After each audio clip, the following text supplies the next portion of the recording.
नमस्कार दोस्तों, आप देख रहे हैं लीगल विकास और मैं हूं विकास तिवारी। अमेरिका और इजराइल के कंबाइन अटैक के बाद ईरान के जो लीडर हैं उनकी मृत्यु हो गई है।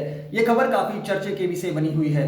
दोस्तों, आज इस वीडियो के माध्यम से हम समझेंगे कि ईरान की जो सत्ता व्यवस्था है वो कैसे स्थापित होती है और ईरान के जो लीडर होते हैं उनका मतलब क्या होता है। 1979 इस्लामिक क्रांति के बाद ईरान में एक नई व्यवस्था स्थापित हुई जिसे शिया थियोक्रेसी कहा जाता है। इसमें राष्ट्रपति होते हैं, चुनाव होता है, संसद की प्रक्रिया होती है, परंतु इसका जो कार्यभार होता है, जो इसका पावर होता है वो सुप्रीम लीडर के पास होता है। इसका मतलब समझते हैं सिंपल में कि जो वहाँ के कमांडर इन चीफ होते हैं उनको कहा जाता है सुप्रीम लीडर। जो सुप्रीम लीडर होते हैं वो ईरान के हेड होते हैं। IRGC जो होते हैं वो कमांडर इन चीफ के इशारों पर चलते हैं।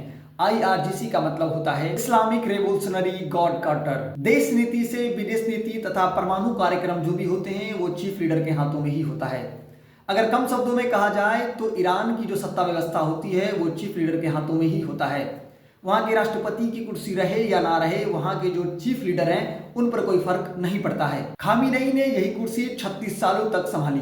अब सवाल आता है कि खामिनेई के मृत्यु के बाद वहाँ का सत्ता कौन संभालेगा। ईरान का कानून कहता है एक अस्थायी लीडरशिप काउंसिलिंग बनाई जाएगी जो तब तक काम करेगी जब तक नया सुप्रीम लीडर नहीं बनाया जाता है। यह काउंसिलिंग 3 लोगों को मिलाकर बनाई जाती है।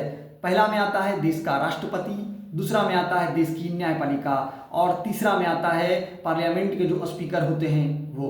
अब सवाल आता है जो नया सुप्रीम लीडर चुना होगा उसकी जिम्मेदारी किसके पास है। नई सुप्रीम लीडर यानी अस्थायी लीडर चुनने की जो जिम्मेदारी होती है वो शिया धर्म के 88 जो गुरु होते हैं उनके पास होता है।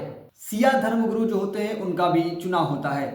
अब हम आसान भाषा में समझें तो ईरान का जो लीडरशिप चुनाव होता है वो शिया धर्म के जो गुरु होते हैं उनकी जिम्मेदारी ही होती है। अगर आपको हमारी जानकारी सही लगी है तो आप लीगल विकास यूट्यूब चैनल को सब्सक्राइब करें।